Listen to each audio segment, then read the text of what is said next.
March 11, 2019, OpenAI made an announcement that shocked the AI community.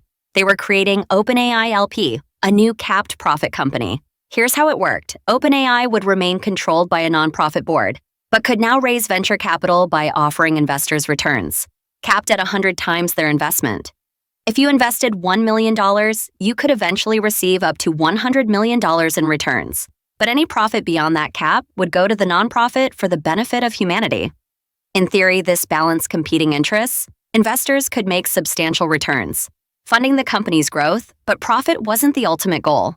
The announcement was carefully worded to maintain idealistic rhetoric while fundamentally changing the business model. They argued this structure was necessary to compete with tech giants and complete their mission. Critics immediately called it hypocritical. Some researchers who joined specifically because of the nonprofit mission felt betrayed. Elon Musk, a founding donor, strongly opposed the change.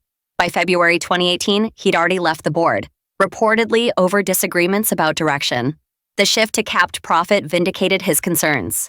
Then came the deal that changed everything. In July 2019, Microsoft invested $1 billion in OpenAI. In January 2023, they invested another $10 billion. The partnership gave Microsoft exclusive licensing to OpenAI's technology and close integration with Azure cloud services.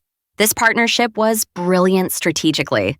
OpenAI got the computing infrastructure they desperately needed.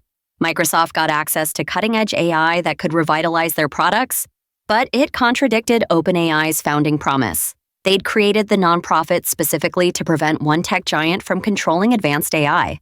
Now they'd made Microsoft their exclusive commercial partner. The justification was that OpenAI retained control over safety decisions and deployment, while Microsoft got commercial licensing rights. In theory, OpenAI could still prioritize humanity's interests.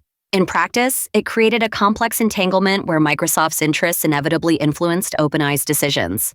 In June 2020, OpenAI released GPT-3, a language model with 175 billion parameters. It was a quantum leap beyond GPT-2. It could write essays, code, poetry, and answer questions with shocking coherence. But here's what changed. They didn't release the model openly. They provided controlled access through an API that developers paid to use. The justification was safety. GPT-3 was powerful enough that unrestricted access could enable misuse for generating misinformation, spam, or harmful content. But it also represented a complete reversal from their founding promise to openly share research.